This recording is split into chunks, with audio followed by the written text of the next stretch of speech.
acts. Okay. All right. So the acts, they become penalty, fine, and jail time. So we must follow. If you do not follow this act, someone will be spend their time in the jail, or we have to pay the penalty. So I do not want any of our staff or students end up in jail or have to pay a certain amount of money. Later on, I will tell you how much we have to pay if we breach any of the act or regulations stated in Malaysia. All right. That's biosecurity regulation, approval and notification. And then you have to get the approval and notification before you start. And then guidelines for Institutional Biosafety Committee. There's a guideline that you all can follow, so that we will not get the penalty by the governments. All right. Okay, this is the books, the user guideline to the Biosafety Act and regulations. You all can download it. It currently available. You just type user guideline, then it will come out in the internet. So you have to, if you have time, please find some time to read it. All right. If you do not, you have any question, you can ask me. All right. And then the Biosafety Act is limited to biotechnology or to GMO. Wild types organism we will discuss later. All right. Okay, just focus on Biosafety Act first, and it's related to genetic modified organisms. All right, hopefully most of you understand what is GMO. Okay, there's many type or many ways that you can dealing with the research by using maybe microorganisms. You alter the genes. Once you alter genes by molecular parts, and it's already called as genetic modified organism. That means it's not a wild type anymore. All right, there's many ways. Recently, CRISPR-Cas9, and the latest one is gene editing. So anything that you play around with the organism that is not originally wild type, that means you are you need a must for you to apply to get the approval first before you start your experiments or your research. Bear with me. The words I want to mention is you cannot start any research before you get notifications or approval from Department of Biosafety of Malaysia. All right. Okay, this is national level. This is policy and guidelines. Guidelines and policy and guidelines is something that you can follow, but it's not there's no such as a penalty if you do not follow it, but it's recommended. All right. And then national level, we have does Biosafety Act 2007 and regulation apply to us at UPM? Yes, this apply to genetically modified organism other than other non-GMO living organism. Later on, I will explain what is UPM do to those who are doing the research not related to GMO. Okay, this is our website. That means you can, if you have any information that you need, so you can go to our website, osh@upm.edu.my, and then you can get the procedure from the download document, right? Okay, this is the front page of the laboratory biosafety and biosecurity policy and procedures. So I want to stress is the first scope is the policy and procedure that govern all activities. You have to remember, all activities involving handling, manipulating, working, using, storing, and disposing of biological agent material, including GMO, LMO, RNA, and biological toxins in defined facility and continuous containment zone in UPM. Okay, basically, if you think that I do not yet do the experiments, the research yet, but you are going to buy it from ATTC, for example, from overseas, from US, still you have to notify me notify IBBC by email. So we will guide you what you should do. Even you say that I just want to buy it and I just to keep it in your -80, for example.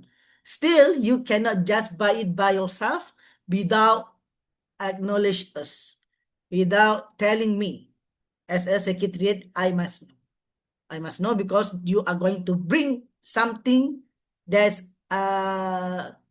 GMO that governed by the Act of Biosafety Act 2007. So you cannot bring it without let me know. All right? Okay. So the activities of the facility include teaching, research, clinical, veterinary, and environmental laboratories. That means everything that you are going to do for the microorganism, you must follow this policy and procedure. Okay? Okay, the purpose of the procedure is to formalize the UPM, International Biosafety and Biosecurity Committee. In UPM, as I said earlier, the secretariat. I am the secretariat of IBBC. IBBC means Institutional Biosafety and Biosecurity Committee. We have committee to look everything that related to GMO and non-GMO in UPM. All right. So application in relation to national and international biosafety and biosecurity requirements. Okay, this is the committee member. As you can see, the first one is our VC. And then our chairperson is Professor Dr. Zunita Zakaria. And then our vice chairperson, the chairman, is Professor Maria Dr. Chia Suitlin. Both of them are situated in IBS. So that's come me, Mr. Muhammad Azman Ahmad as Biosafety Officer. Okay, for your information, there's a latest info that Biosafety Officer, we have another Biosafety Officer. His name is Encik Ahmad Johari. He also a Biosafety Officer number 2. So that you can contact me or Encik Afiq if you have any question related to research, especially in GMO. All right. So committee member, we have several. We have at your right side, we have many experts in their field from various faculties and institutes. All right. Down there, we have BBC. That's what I call just now. Biosafety and Biosecurity Coordinator. That means this is the focal point of the person that you can contact if you are one of these faculty or institute. So you can meet him or her first if you have any question related to GMO or non-GMO research. If he or she cannot answer it, you can directly contact. All right. Okay. IBBC. All the members shall comprise of person with experience, expertise, and this means in IBBC, we have a committee that expert in their own in their field that can help you when you are doing your research. All right. So that's come me as Biosafety Officer. I also serve. I also serve as the Executive Secretary for IBBC. All right. Okay. Before that, we are called as IBC only, International Biosafety Committee. That long ago, if I'm not mistaken, 2022 downwards, we are called as IBC. That as an IBC, we just look for GMO and RNA only. But since we are added one more terms, it's called Biosecurity, IBBC. So we are looking every microorganisms that students research in their research or staff using any microorganism, so whether it's GMO or non-GMO. So for GMO, we have to let the Department of Biosafety know about the research you are going to do and get the approval. But for non-GMO, we just need you all to then notify us, because there's a form that you can fill, and then the approvals just from UPM only. All right, not from the Department of Biosafety. All right. Okay, this is what the IBBC should do. We identify the activities, review and approve of applications, and then we ensure that all involving the use of infectious and potential infectious, whether it's GMO, LMO, RNA, conducted in accordance to all relevant requirements and guidelines. That means we are the one that will identify you, review, and then we can give you advice. Okay, what is the requirements and what is the guidelines that you must follow before you start your research. And then so maintain compliance, of course, because we will maintain the compliance in any acts or in any regulations, international, national policy and law, so that we are not doing something that prohibited from the laws, right? Okay, this is obviously is as obvious, you can read it. It's a report and advisory to the Vice Chancellor. We are reporting to the Vice Chancellor. Anything what we are going to do will be the Vice Chancellor will know. All right. So as a Biosafety Officer, I will try my best to help you all so that you are following the act or the laws in Malaysia. All right. The IBBC, we review the PAF. Later on, I will explain how you are going to use the PAF. Notice on intent, biosafety application form, BAF, we short it. We call it biosafety application forms. And then you also do the inspections. When you all do before you start the research, you let us know, and then we will review all your applications, your forms. After we certify with the informations completed, then we will set a time or date to your labs. Then we as a biosafety, I will come to your labs and I will inspect the labs and also the works that you are going to do. All right. All right, you also notify the PI lah. Of course, the PI must know what you are going to do. So you cannot skip. Do not let the PI know, and then you want to do your work or research by your own. You cannot do that. All right. And then there's several duties of IBC. Coordinate the office. For your information, I am from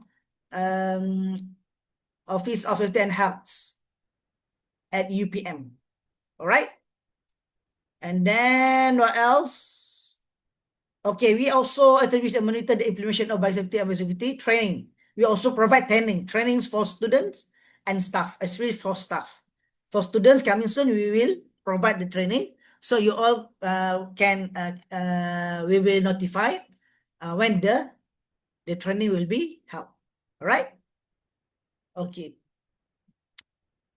Okay, we will pass the information. We will report all the incidents. That means if any accidents happen in your lab, please report it to your lab staff. Do not hide it, all right? Because we will not know whether you get infected or not by doing the research, while you're doing the research. Okay? Okay, that's come me, Biosafety Officer. So biosafety shall have relevant backgrounds, experience, and education related to research. As Mr. Arif mentioned earlier, I'm a biosafety degree. Sorry, biotechnology degree and also masters. So I the one that capable to develop and implement the necessary requirements related to biosafety and biosafety, because I'm going to train in 6 weeks before I become biosafety officer. All right, what is my duty? My duty is assist in developing the implementing the IBBC policy and standard procedures. Advise, the important part is advise. Inform and communicate with PI. That is very important. So you as a student must have a good rapport with your PI. Do not do the research without notify or let him or her know before you start. Because sometimes if you not tell him or her, accident might happen. All right? That's something that we do not want to happen to you. Okay, there is ways, many duties for me. Manage PF, ensure compliance also, report, updates records, and communicate and submitting periodic reports. Because every year we are submitting a report to Department of Biosafety. What are we doing? The research, what kind of research we are doing in UPM? What is the market organism that we have in UPM? Everything that we have to report to them because they want to in the know what is happening in UPM and other university also. Okay, this is Biosafety Cabinet as I mentioned earlier. The duty of BBC is to assist BSO in implementation of activities related to Biosafety and Biosecurity at respective faculty and institutes. This is the my helper, like my friends that help me to give any information that I pass to them, and then they will let you know. Okay, the current information from the Department of Biosafety or from the UPM itself, from IBBC committee, they will help me to let you know and guide you what you should do. All right, PI is a very important role to the lead scientists who hold the direct responsibility for the technical or scientific direction of project, the relevance curve, cost coordinator and service regulatory coordinator. That means your PI is the one that is responsible to guide you. He also, she also has to give you training before let you do the research, because he or she knows what is the risk that you will face during the research that you are doing in the lab. All right. So before you start, you have to plan your work first. You have to discuss with your PI. All right. This is the responsibility of PI. Ensure the important part is when they train you, they also have to provide SOPs. All right. Latest SOPs, not the one that long time ago, 10 to 20 years for SOPs. This must be the latest one. Must be reviewed every year if it's necessary. Because if the SOP that you are going to use and then something bad happen and accident happens, that means the SOP is not the updates, the latest one. All right, you must learn and you must keep on have training so that you are going to be a competent person before you start your research. Okay, training is very important. Okay, for example, a proper use of biosafety cabinet. Sometimes you all know, you all think that you can use biosafety cabinet, but maybe you using it in the wrong way. So you have to train, formal or informal. Formal, maybe you go to the specific training. Okay, informal, maybe you can learn it from the PI or from the lab staff if your PI is very busy. Okay. All right. Okay, procedure for submissions. This is some of the procedure. That means the first things I want to give you all going back message is everything you want to do in UPM, please fill preliminary assessment form first, and then send to not RMC.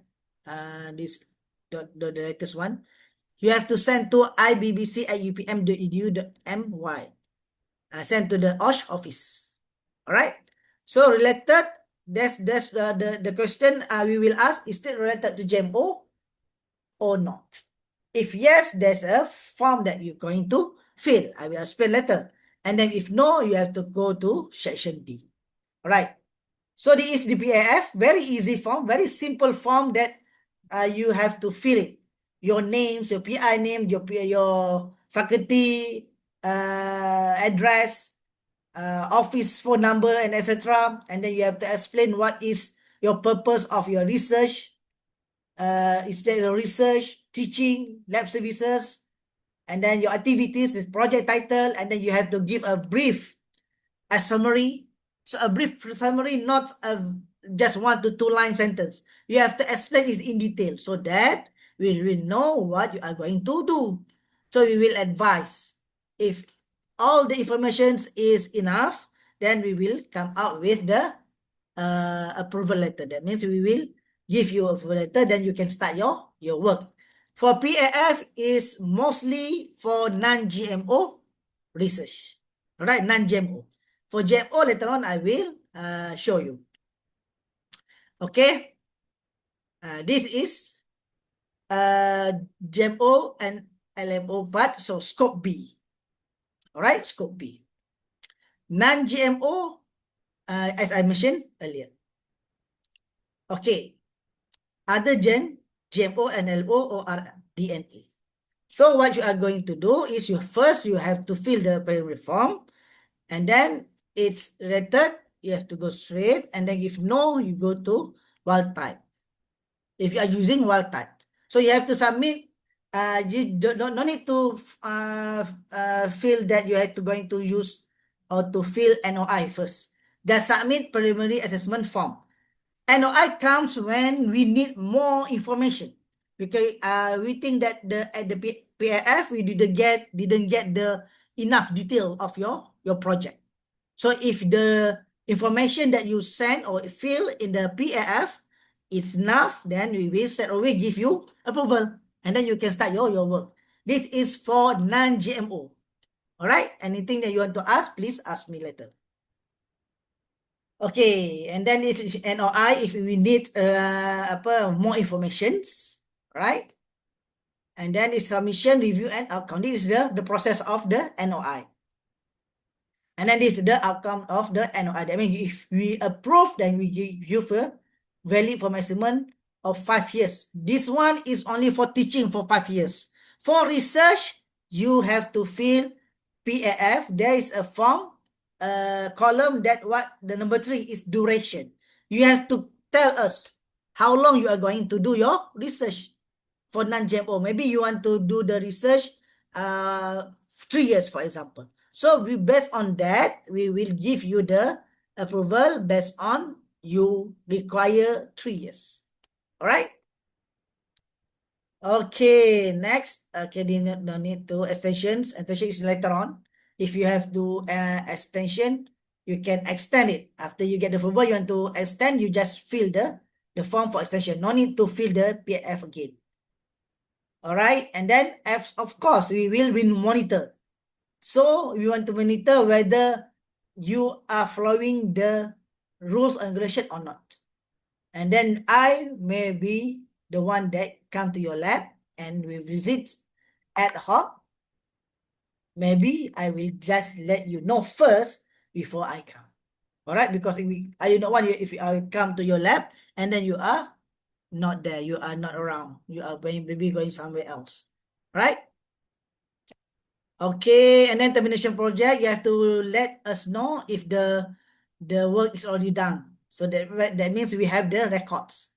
Okay, we will ask you what we will do to the microorganism after you end your project, whether you want to keep it in -80, -20, or you just dispose it by autoclaving. All right, the information is very important, because later on maybe the new department of biosecurity, for example, is coming soon. I don't know.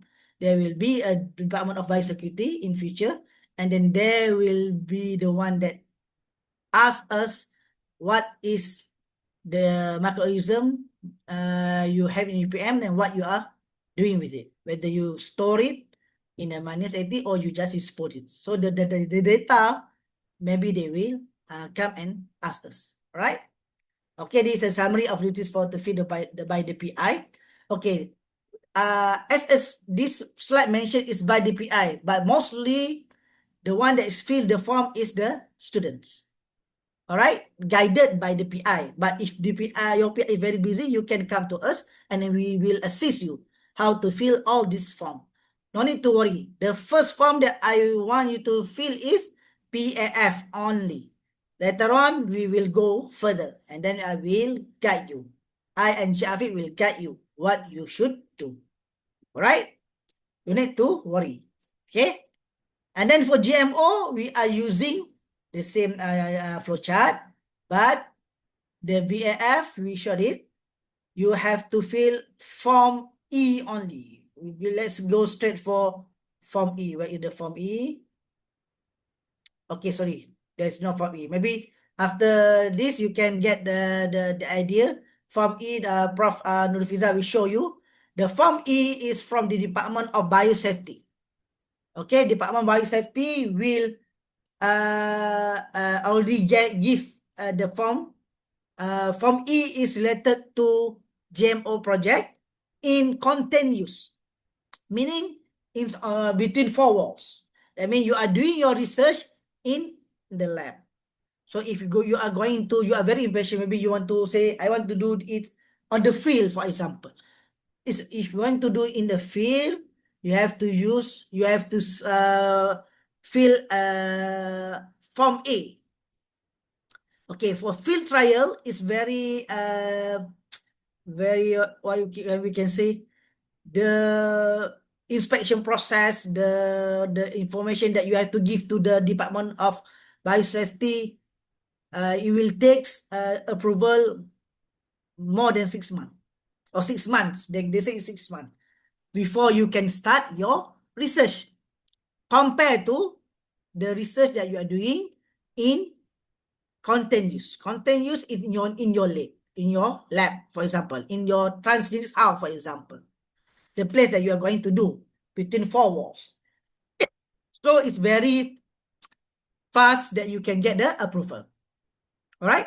What is you going to get after you fill the Form E? You will get first notification of acknowledgement letter. Once you get acknowledgement letter, you can start your work. But in the meantime, they will ask you additional information through emails. So you have to alert. If basically they will send the email to your PI. So your PI have to to answer any question related to your research, then send it back to the Department of Biosafety. But sometimes the PI forget, so I have to remind him or her, so that maybe he or she will ask you to fill the requirement. You have to give what the questions, the answer for the question of the Department of Biosafety, so that they will certify with your answer, and then after they certify for the any question that they want to ask, they will give you approval letter. Then when you get the approval letter, they will not bother you anymore, and then you can do your research, but you have to follow the rules and regulation. You cannot breach any of rule or act that I mentioned earlier. All right, this is how to the first my part is I want to guide you how to fill the forms. All right. Okay, this is for GMO. Okay, as I mentioned earlier, what is the penalty they will get? There's many. By compound under Biosafety Act. You can see, if most of you cannot read Malay, just see the figures. So individual, persoarangan means individu. That means one individu, any breach of the subsection is the regulations, you will have to pay 125,000 in ringgit lah, in Malaysia, ringgit Malaysia. So don't waste your money if when you're doing the research. Just follow the rules and regulations, the Act, Biosafety Act 2007, Act 678, then nothing will come to you. Nothing will, the department, the inspector from the Department of Biosafety will not come to you and sue you, not sue, fine you. All right, the money maybe you can pay, but jail time not more than 5 years. You have to spend time in the jail. So we do not want to do to that happen to us, right? So just follow the rules and regulation. This is the sum of the fine that we will get if we breach any of the law and regulations. Also, in summary, so hopefully you all understand what I'm going to say. I already said it earlier. The great home message I want to you all know is to first fill PAF form, this one, before you start any works. Whether you want to do GMO or non-GMO, just fill this form first. But no need to print it. You just fill it, soft copy, and submit to IBBC at upm.edu.my. Provided all the information, you have to fill it very detailed so that we understood what you are going to do. Later on, we will contact you and we will give you whether you get the approval, or if you didn't get the direct approval, we will give you some of the advice to whether you need more information. So you just give more information. After that, we certifies, the secretary certifies, the IBBC member certifies, and then we will give you the approvals. All right, that's all for me. Thank you. So any questions? Before I pass to Prof. Nurfiza.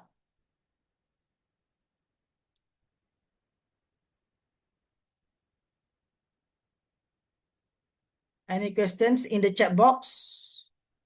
We have attendance, right? Yes, we will have the you will get the attendance. Okay, anyone? Any questions? No, Africa? You want to ask? Khadija, Zubairu, you want to ask anything? Mabel? UTB? Any questions?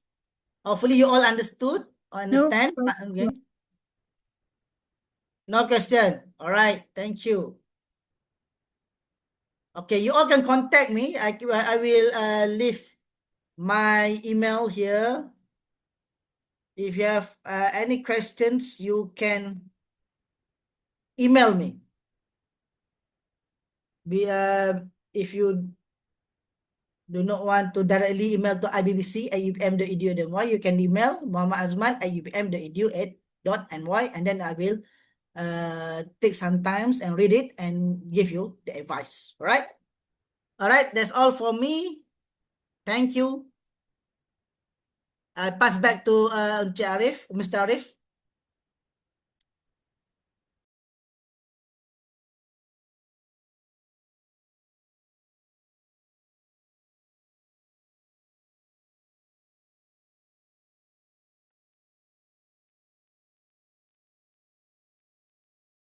Mr. Arif, are you there?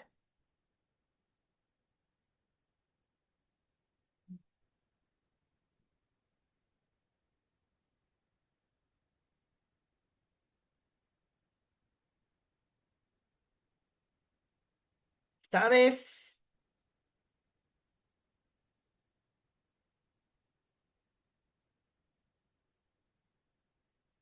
Hello?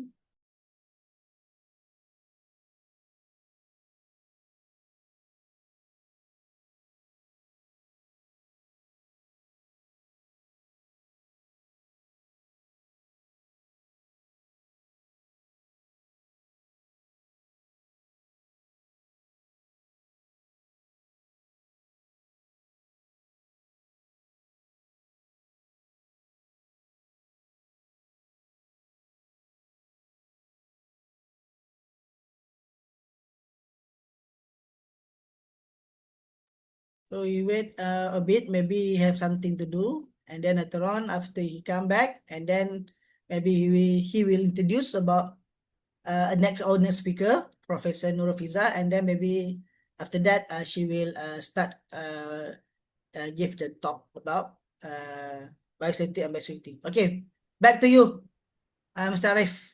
Thank you so much. Thank you, Azman, for the first part of the our session today.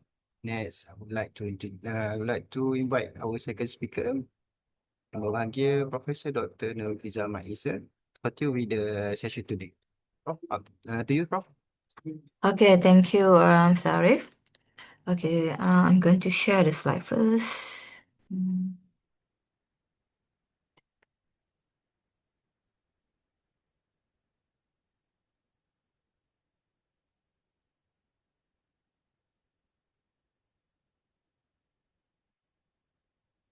Okay, can you hear me?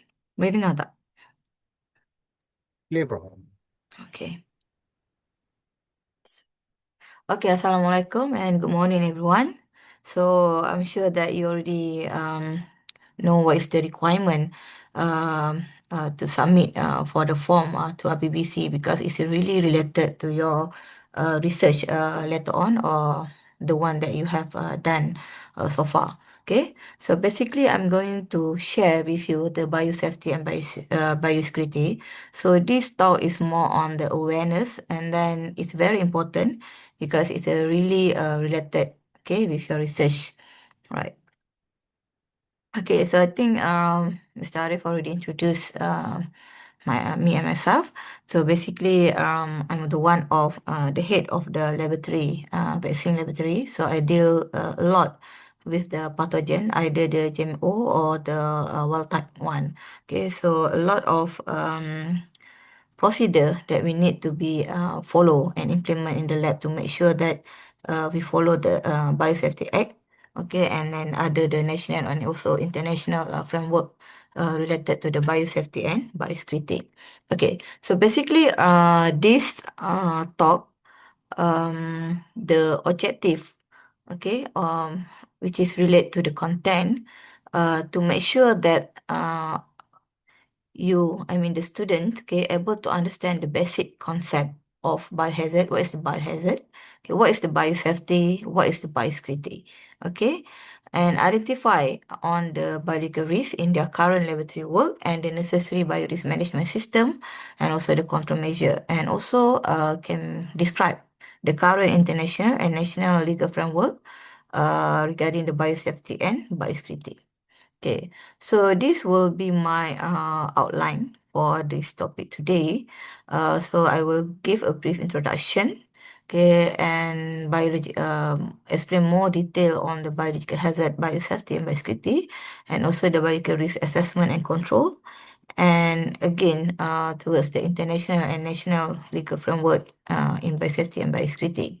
Okay, so as an introduction, wait, sorry.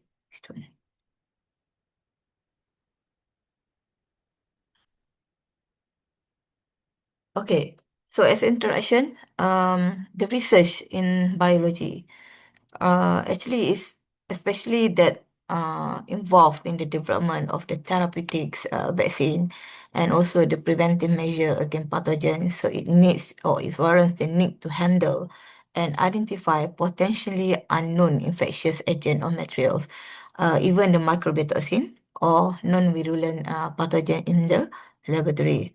So it's important for the environment in which these organisms are handled to make sure that it's safe to the personnel, which is you, okay, public, okay, your friends, environment, and also in compliance to all the national and international obligation and also the legal framework which governs such activities. And it's also to ensure that the microbes and potentially unknown infectious agents and also the microbiota are properly managed and safeguard to prevent the intentional and unintentional release that could cause harm. Okay, so this is the important of the biosafety and biosecurity, especially in your research. Okay, so what's the biosafety? Okay, so the biosafety is actually the containment. I mean the principle. Okay, and also involve the technology and practices that are implemented to prevent the unintentional exposure to biological agents, including the GMO, genetic modified organism or living modified organism, and also the toxins or their accidental release. Okay, so this one we can refer to the definition by the WHO. Okay, so basically the biosafety in the layman term is actually to protect personal and environment, means to protect you and also the environment. Okay. So next, what is the biosecurity? Right. So biosecurity means the institutional, okay, and personal security measures for the protection, control, and accountability of biological agents, including the GMO, LMO, and also toxin within laboratories, in order to prevent their loss, theft, misuse, diversion of unauthorized access or intentional unauthorized release. Okay, so basically, um, in easy words to understand, is actually to protect the pathogen. So you need to remember biosafety is to protect personal and environment. Biosecurity means you to protect pathogens because we don't want any pathogen released to the environment without any intention. Okay, because it one can cause harm to the personal and also the environment. So the biosafety component, okay, so you can see here, so there are four main component of the biosafety. So we have the standard operating procedure, okay, which is include the use of PPE and also the biosafety cabinet. And then again for the personal protective control, again involve the PPE and also the biosafety cabinets. And then next, the engineering control means the facility design, how actually the facility design could help protect you and also the environment, right? And then finally, the administrative control, which is the one that why IBPC rules just now that you heard from the Encik Azman. Okay, so this is the one of the thing that we can do or to control the activities in the lab. Okay, so this one include the biosafety manual, SOP, organization chart, rules and responsibility, and also the risk assessment, which is include in the form that you are going to submit later on. Okay, and then training. Yeah, for example, this talk is one of the training that you need or compulsory to attend, because if you want to submit for the form to IBBC to notice your activities and then to get the approval, so you need to provide to make sure that you are competent person or at least you have attend this training and understand what is actually covered under the biosafety and biosecurity.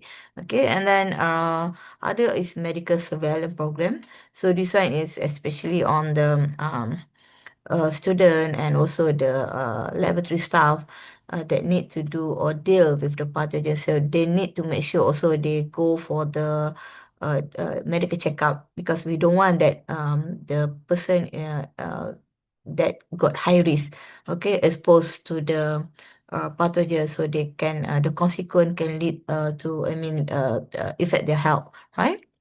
And also the immunization program.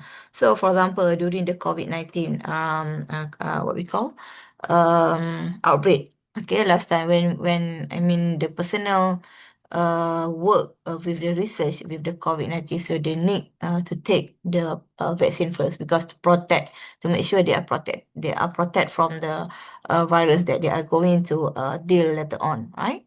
And then, of course, the record keeping, because we could say that's an inventory, because we need to know the pathogen that you use for the research, where it goes. Okay, after you finish, either you are what we call dispose or you keep. Okay, because we don't want the unintentional release to the environment. Okay, and also laboratory inspection, where we need to check to make sure that all the preventive measure, the mitigation process is in place. Okay, and if any happens, so we have the emergency response in place also. So this lead to the operation and maintenance of the facilities, right? So that one is about the biosafety. So how about the biosecurity component? So again, biosecurity means to protect the pathogen, right? Okay, so this is the main component under the biosecurity. First is the physical security. Okay, so that's why I'm sure that most of you, if you want to enter the lab, you have some what we call layer or barrier. Means either you use the key system, or you use the thumbprint, or maybe you use the password to enter the lab, because we don't want any unauthorized person to come in and easily to take your, I mean, the biological sample and then bring outside. Okay, so this is the one things that to make sure that the pathogen is safe in the lab. Okay, and then personal security, yeah, and also material control accountability. So this one, to make sure that the pathogen is kept properly. Okay, and then information security. So this one related to data protection for the, for example, for the pathogen itself, because we don't want the even the data to be leaked out to the others, because we don't want to let's say that you have the terrorists, okay, they want to know which lab that have this kind of pathogen, so they can use that pathogen as a biological weapon. Okay, so they have the data breach, and then they know that, oh, this pathogen is actually kept in this lab. So we don't want that kind of information is leaking out, right? And then also in terms of the transfer security, for example, you have sample, from the small clinic, and then you want to check either is the confirmed cases or not. So you want to transfer the materials to lab to get the access, okay, or to characterize the pathogen disease. So you need to make sure also the transport. The transfer of the material is safe. Means you need to have a containment that can actually keep that pathogen or that sample from leak out, something like that, right? Okay, so basically for this biosafety and biosecurity, all that, the component in each category of biosafety and biosecurity is actually sometimes it can be overlap each other. Means that it's integrated protection. Okay, it's involved in the bio risk management culture, inventory management, comprehensive training, incident reporting, governance, and also the compliance. So basically, the administration is very important in terms of these two components. Okay. Right. So how about the hazards in laboratory? So regarding hazards, we have so many things. Different hazards in the laboratory. For example, electrical. You can see that. For example, here is the flat wire and also the tangle cross, and then we also deal with the chemicals, right? Chemicals exposure, chemical burnout, something like that. And then the physical hazard, like you are easily exposed to the needle, and then you can get injured. Okay, using that needle. And the most important is the biological hazard, which the pathogen or biological sample that you deal with it, right? Okay, so that's about the definition or the introduction to the biosafety and biosecurity. What is the biosafety? What is the biosecurity and their components? So now we want to move to the biological risk assessment and control.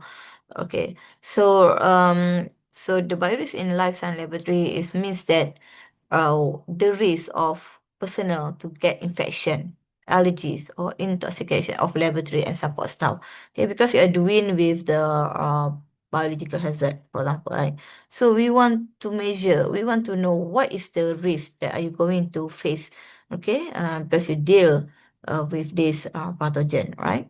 And then risk of the contamination, and also ingestion, and then physical, as I mentioned before, physical hazard, okay, the risk of needle stick or other injuries with sharp object, and then the risk of inhalation or of infectious aerosol, and then risk of eye and other mucous contact, and also the risk of dissemination and damage to the community and the environment. So, and other one is the laboratory acquired infections and secondary infections. So this one is also another risk that is very important for you to assess. Okay, so I'm going to share with you some incident or some cases that related to the biosafety and biosecurity that happen. When you are not make sure that biosafety and biosecurity is in place. Okay, for example, here this girl, 20-year-old, okay, lab assistant. died in January 2009. So basically is involved in the laboratory fire, okay, at the University of California, LA, Los Angeles. Okay, she was working with the third botulinum. So this one is a highly flammable chemical. Okay, so while transferring the liquid, so the plunger come out, and then it causing the chemical to spill. So and instantly catch fire. So at that time, she was not wearing any protective lab coat, okay, which is the first barrier. Okay, so means that it's easy to get injured, and then until she died. Okay, so next case regarding this Michelle, 20 years old from Yale University.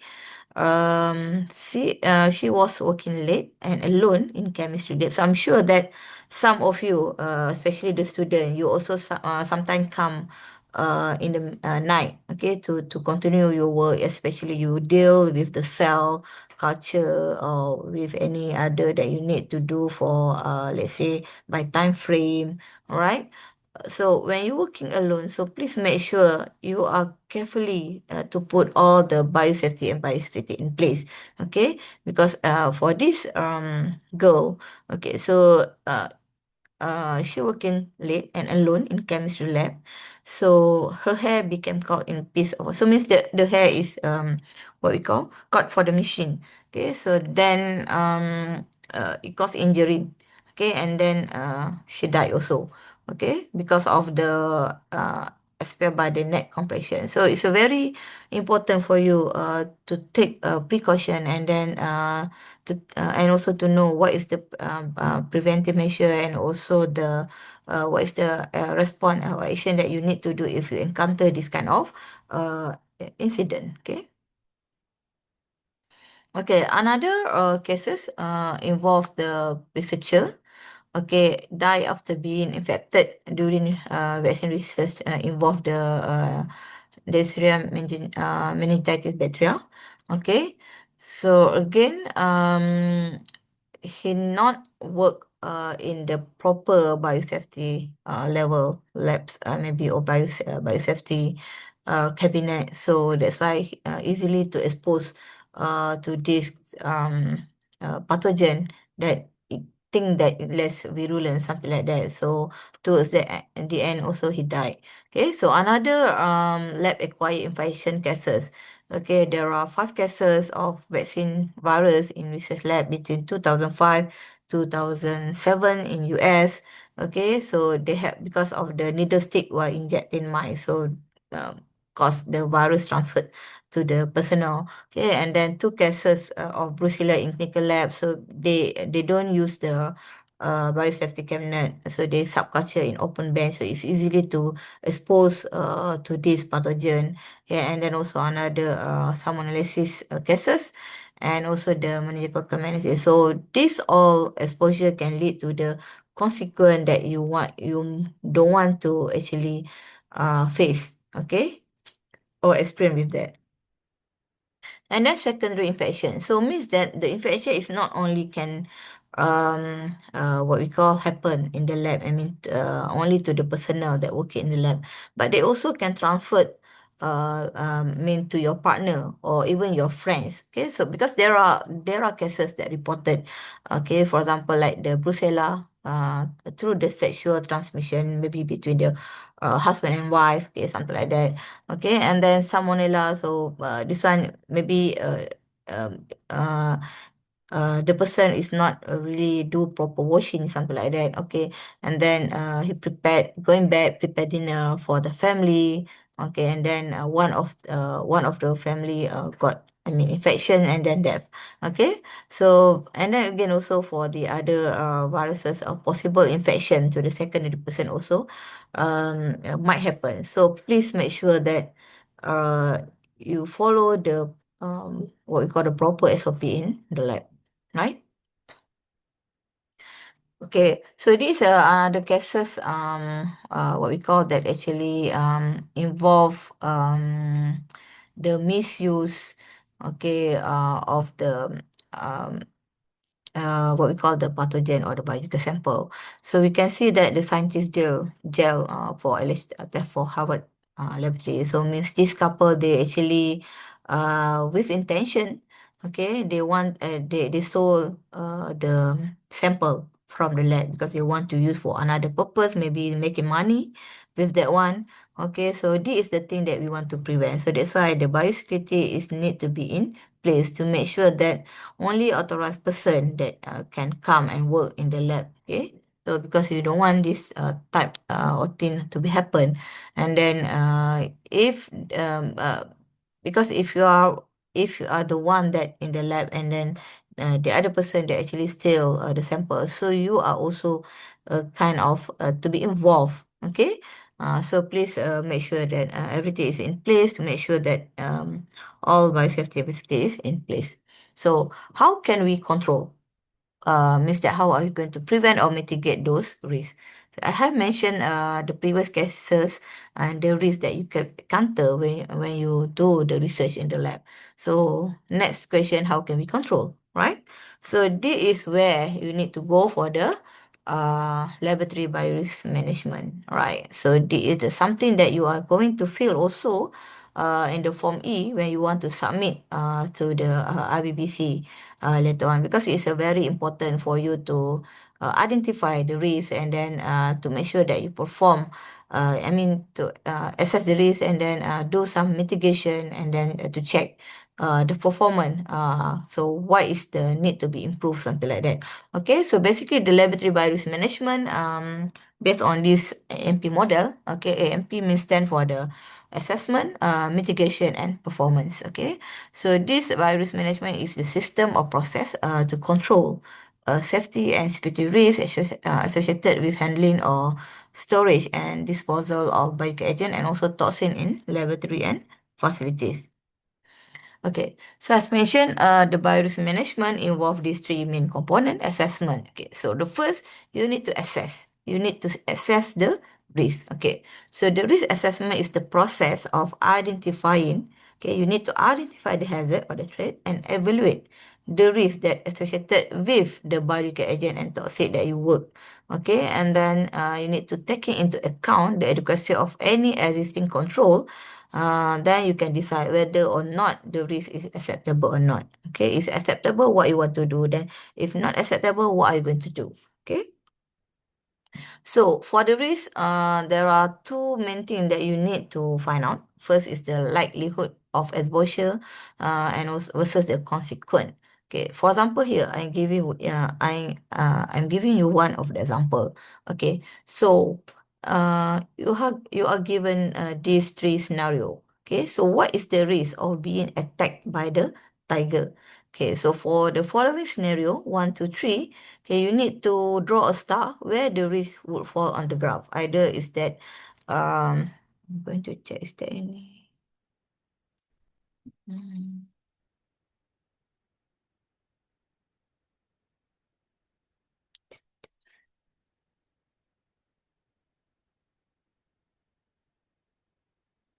Okay, so yeah.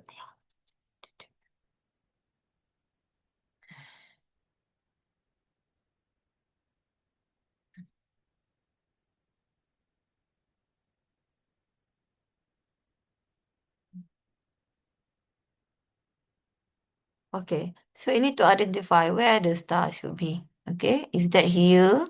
Is that here? Is that here? Okay, so for example, the first case, if you are in open field, okay, so next to you, you find out that there is a tiger, a loud tiger. It's very hungry, aggressive. Okay, so this tiger is unrestrained and see you as food. So it means that the tiger look you as a food. Okay, so what is your risk here? Okay, the likelihood. Okay, the likelihood that you exposed or being attacked by this tiger, is that low, very low, or very high? Okay. So because there's no barrier between you and tiger, so you can say that it's the very high. Okay. And then how about the consequence? So means that if the tiger, if you are going to be attacked by the tiger, what is the consequence that you will be eaten by the tiger or you might die. Okay, so the consequences are also very high, right? So that's why the star it will be here. Okay, so the second scenario, okay, that you need to assess. Okay, let's say you are in the zoo, so you see that one tiger in the cage, okay, but it's a well fed, so means that it's already full, okay. Uh, so what is the risk that this tiger will attack you? Okay, the possibility is very low because you have the barrier here, right? The barrier here, right? And then some more the tiger is full. Okay, it's not hungry, right? And then how about the consequence? Okay, if let's say that the barrier, the gate, is disrupted or maybe that is not study enough, so that the tiger can be go out. Okay, so the consequence you are still can get, I mean, can be eaten by the tiger. Okay, so the consequence may be not very high, but near higher. Okay, so means that the likelihood maybe low. Okay, so because of the consequence is you can consider nearly high, so the star may be here. So this is where you position the risk of your work. Okay, again, the third scenario, you have the tiger cub, all right? So it's the, we can call the infant tiger, I mean the baby tiger less than 2 years. So you know that the cub tiger, the infant tiger, so they really depends on their mother. Okay. Um okay, they cannot what we call um attack human easily, and then they also blind when they newborn. I mean after 3 to 4 until they are 3 to 4 months, they cannot see properly. Okay, so you can see that the likelihood. Okay, the likelihood is very high because yeah, you see that there's no cages, everything, so it's easily for you to I mean the tiger get, I mean the cub tiger go and see you. Okay, but the consequence for you to get, I mean to be eaten or what we call to cause yeah, injection sorry to cause what we call any injured by this cub tiger is low. Okay, so your star may be here. Okay, so something like that, right? So you can see you can put any possibility of the risk. All right. So depends on your pathogen itself, what group. Okay, and then what is the lab facilities that you have. What is the administration took place. Okay, so this is something that you can assess, right?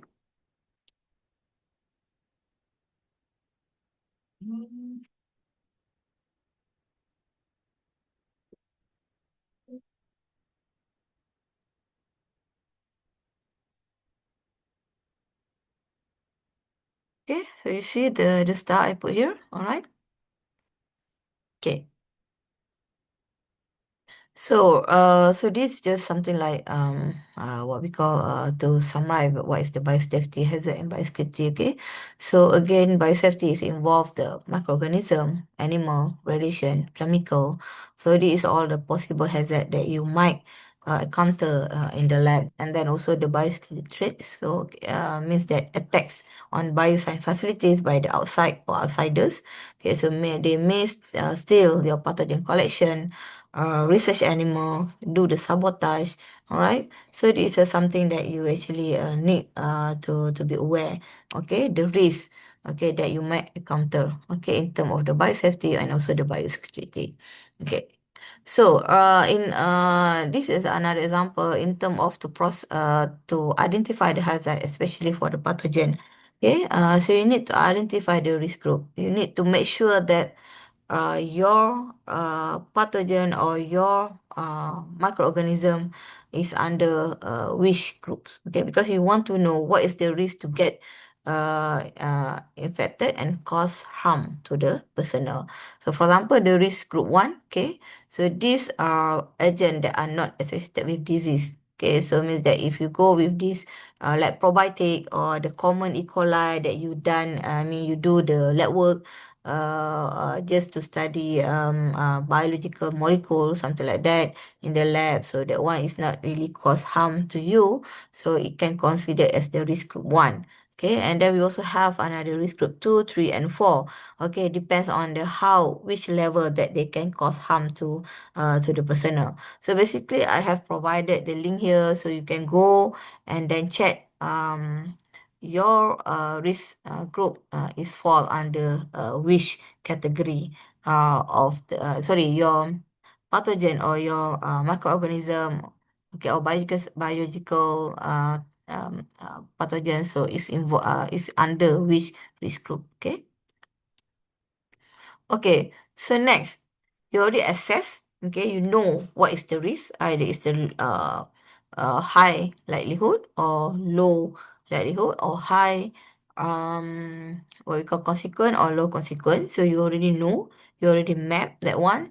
So now you need to do some risk mitigation. So it means that if anything happen, okay, what are you going to do? Right. So this risk mitigation is actually actions and control measures that are put into place to eliminate or reduce the risk associated with the biological agents and toxic. Right. So for the mitigation, okay. So no what we call no single mitigation is perfect. So you know that when you encounter any risk, so actually there are many holes or weakness, okay, that lead to undesired consequences. Okay, so that's why sometimes you need to have multiple mitigation plan, right? So for the biorisk mitigation or control, so basically you need to refer to these 5. All right. The first one is do the rules on elimination or substitution. Okay. Okay. After that, after you decide, then you can go to check for the engineering part, administrative SOP, and lastly is the PPE. So what is the elimination and substitution? Right. Elimination means, uh, as I mentioned, you need to assess the risk of the biohazard. Okay, for example, let's say that you deal with the Ebola. Okay, Ebola, right? So you know that the Ebola is under risk group 4. So you need the biosafety cabinet 3 and 4, okay, and also the biosafety laboratory 4, for example. But in your facility, you don't have. You only have biosafety level 2. So do you think are you still want to do that work? Because the possibility for you to get infection and then the consequence uh, is very high, right? So you just need to eliminate. Okay, so don't proceed with those work. Okay. Okay, after you do the assess, okay, so this is the mitigation, do not proceed. Right. Okay, but how? Let's say you are working with the SARS COVID-2. Okay, SARS COVID-2, which is the fall under risk group 2 at the moment. Okay. So then but still, during the COVID-19, during the COVID-19 outbreak, where they consider that the SARS-CoV-2 risk group 3, when they do not know so much information about the COVID, so they need proper measurement, all right? So they can substitute the virulent one with the what we call the less virulent strain. Okay, so you can use instead of the wild type or vaccine. Okay, vaccine strain. So you can go for instead of the wild type, you can go or substitute with the vaccine strain or attenuated strain to make sure that your research still can be continued. Okay, so this is something that the first rule that you need to do in the mitigation. Either you want to eliminate or you want to substitute. Either you want to proceed or not. All right. So second one is the engineering control. Okay, for the engineering control, okay, you see that you need to have the primary control measure and also the secondary control measure. So this one is referring to the facilities itself. Okay. So there are two First, the safety equipment, which is involved the biosafety cabinet, biosafety containment, and also the PPE. Okay, and then the second one is the laboratory design. Either you want to work in BSL2 or BSL4. Okay. So the safety equipment, which is include the biosafety cabinet. Okay, so this one is designed to protect the personnel and also the environment. Okay, so a minimum of BSL2 containment facility or practices is required for all activities that involve handling of infectious measures, infectious agent and material of risk group 2 and above. So it must be correctly selected. You need to check the type of the BSC and then what is the function. Okay, and then it must be correctly installed, used, and also maintained. So basically, there are three main type of the biosafety cabinet: class 1, class 2, and class 3. So with different principles. So you need to check what is the principle between these three. Okay. So, and then also you need to know what is the differences between the fume hood versus clinch band, laminar floor, and also the biosafety cabinet. Because each of these equipment, they carry different function that designed to protect you either against the pathogen or against the chemical biohazard, for example, right? So that one is focused more on the biosafety cabinet. We have three class, but this one on the laboratory design itself. Okay, so it must meet the requirement of the biosafety level. So you can see that this one depends on the risk. Okay, so for your lab, for example, is that designed for the BSL2, BSL3, or BSL1 only? Okay, so when you assess the risk, okay, of your research. So you need to also tally with this kind of facility that you have in the lab. So if your lab is not really designed for the activity that are you going to use, okay, so you need to resit again and then discuss with your supervisor or find any other laboratory that you can actually do this work. Okay. Okay, so this one I'm going to quick. Okay, so we have the four level of biosafety lab. So normally the first one is for the standard microbiological practice. Okay, and then is no need the primary barrier, which is the biosafety cabinet. So mean you can just work on the open bench, right? But you still need to wear your PPE as needed, all right? And then for the BSL2, all right, so this one normally whatever facilities or equipment in the BSL1 practice plus, so sorry, BSL1 practice, but you need to add on another which is with the limited access, with the biohazard warning sign, okay, sharp precaution, okay, and biosafety manual. So this one include the primary barrier, which is the biosafety cabinets and other physical containment, and again also the PPE. Right. And then after that, the BSL3, which is the requirement is the BSL2 with add-on of the control access, decontaminate the all waste and also laboratory clothing before the laundering. Because this one normally what we call it deal with the exotic agent that may cause serious or potential leather disease through the inhalation route of the exposure. So that's why you need the biosafety cabinet, right? And then the last one, okay, if you deal with the more dangerous, uh, which pose high individual risk of aerosol transmitted laboratory infection, that are frequently fatal. So you need uh, normally there is no vaccine or treatment. Okay, for example, like Ebola, for example. So you need to have the BS3 practice plus more on the on the design of the or engineering, what we call engineering part. And then you have the primary barriers. Okay, you have more SOP. Okay, more strictly in term of the authorized person, right? And then you need to have a type, something like that. So you can see that the difference of the biosafety laboratory level according to the specific type of the pathogen that you will work with. Okay. Okay. So the third one, okay, for the risk mitigation. So after we do the rule elimination, substitution, and engineering part to make sure that all facility equipment is in place, then it's important to have the administrative control.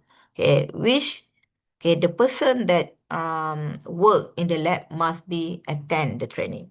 It must be know what to do. Okay, what is the risk there?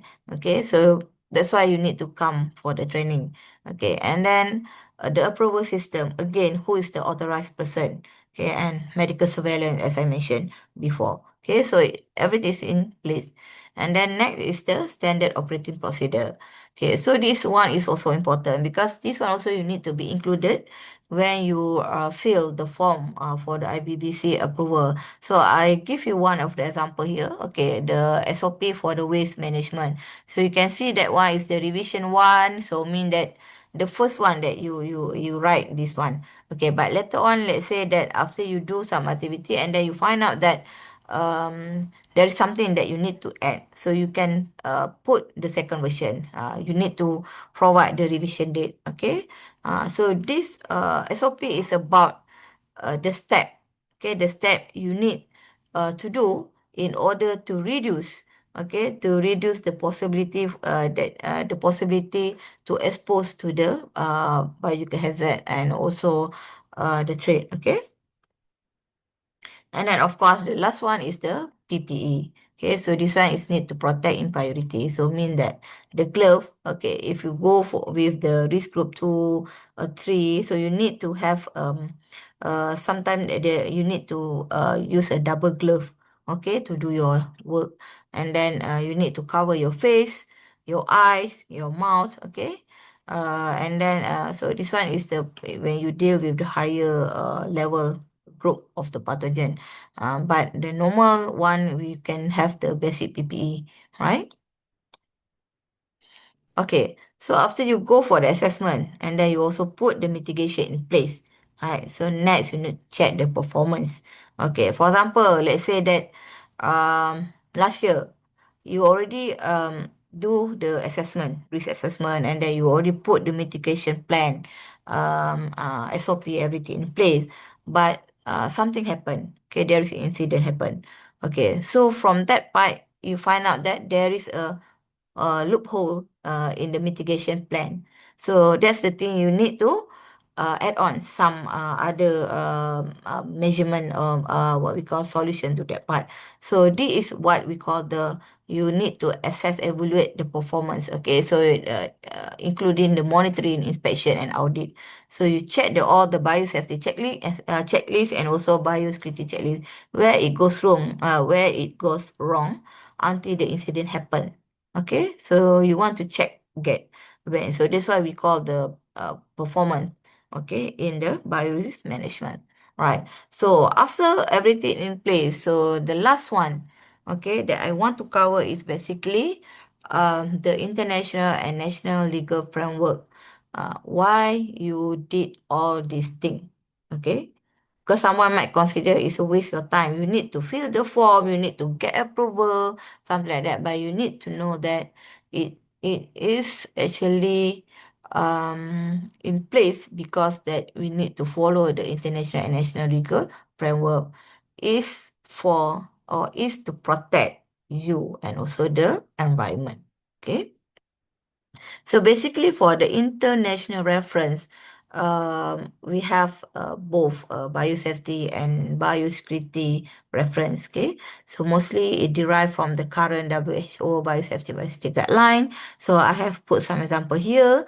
Okay, and also normally it consistent with other international standard. Okay, you can check what we call the related ISO, and then most of the time that what we call the framework is different between each country. Yeah, because it depends on the how the country regulate, right? So local solution is possible, and then because some of the virus, for example, like they also what we call depends on the region. Okay, because some of the virus might be appear here in Malaysia but not actually become issues in other country, so they don't have that regulation on that virus, but we do have. So it's really what we call depends also in the country, but still follow the international basic as a guideline. Okay. Yeah, so again, this one, you can see that all the topic are covered in the guideline. Okay, so as Azman mentioned before, in Malaysia we have the Biosafety Act 2007, especially on the use of the modern technology for the genetic modified or living modified organism and also their products. So you can see that this act include the release, import, export, and content use. So it's really guide you on how to do your work properly and legally. Okay. And I think this one also covered before. So if you are not compliance to this act, so you can get the penalty. So please be careful, right? Okay, so this another national level reference, so policy and guideline, referring to the Malaysian Ministry of Health. Okay. Yeah, okay. So that one, biosafety. So this one for biosecurity. Okay, so again, we also follow the Geneva Protocol, prohibit use but not possession development of chemical and biological weapons. So this is more on the uh not really for sorry. Yeah, so this one is more on the biosecurity, how to protect the pathogen itself, right? Mm, yeah, I think so. This one is also the same one. Um, okay. So in Malaysia, we have the Ministry of Defense, okay, to lead the ministry during this one. So we have the act also that related to that. So you can go and find out this information. Okay, regarding the, for example, here, any necessary measure to prohibit and prevent the development, production, transfer, stop dealing, and then also transfer use of the biological weapons. So we have already in place all the act and also all the rules, guideline and regulation, right? Okay, so this one is the very most important one because you are in UPM. So we have the administrative at the UPM level to control the activity for the biosafety and biosecurity regarding to the GMO. Okay, but also now the implementation is also non-GMO living organism also. All right, because you need to report what type of organism that you work with. Because if not GMO, but it still deal with the highest risk group, okay, so you know that it is something that we need to concern. Okay, we need to put in place also. All right. So after that, yeah. So in UPM we have the IBBC as mentioned by Encik Azman. So what I have mentioned and explained in this topic is actually to help you to fill the form. All right. So after you understand all these topic cover in this talk, so you can actually get much more easier to fill the form, right? Okay, so the key message, okay, so you need to understand and adopt biosafety and biosecurity measure in place, okay? And safety means to ensure safety of the personnel in terms of health and workplace environment. So you want to save yourself also and environment, okay, from get infection, right? So every day is a safety day. Safety has no holiday, okay? So please remember that, right? So with that, I think thank you. Okay. So do you have any question?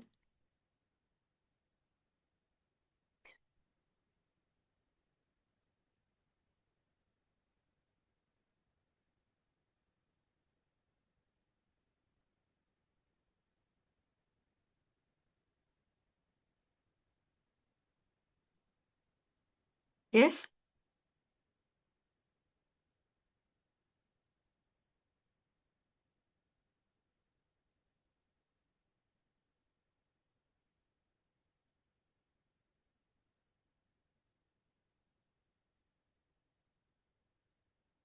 Okay, I'm sure that all of you are very familiar with the biosafety, biosecurity. But if you have any problem, you want to get more detail, you can contact Encik Azman. Okay, as mentioned before, before this. Okay, even you can come to me personally also if you want to get more information on how to actually do some risk assessment for your project.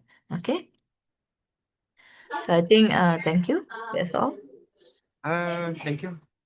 Prof, do you mind if I share your email address in the chat box? If anything they want to ask you directly in the email, can can we do that? Yeah, sure. Okay.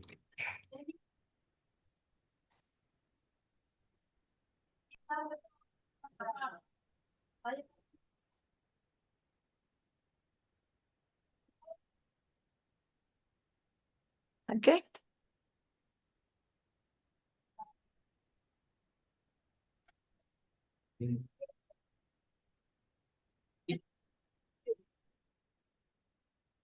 Do you have any question? Or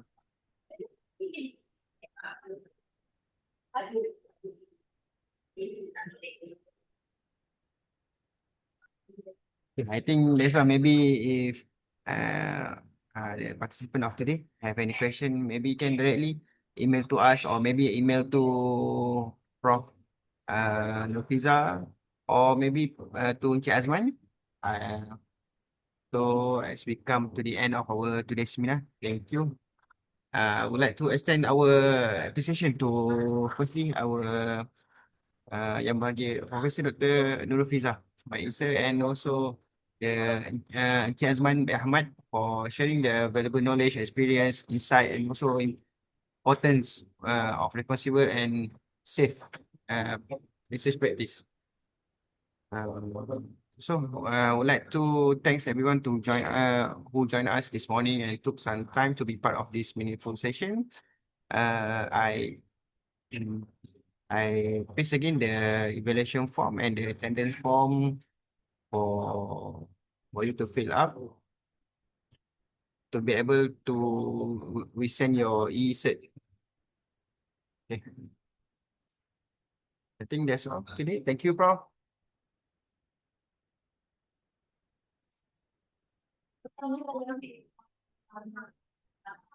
Thank you, Prof. Thank you, Encik Azman. You still there with us.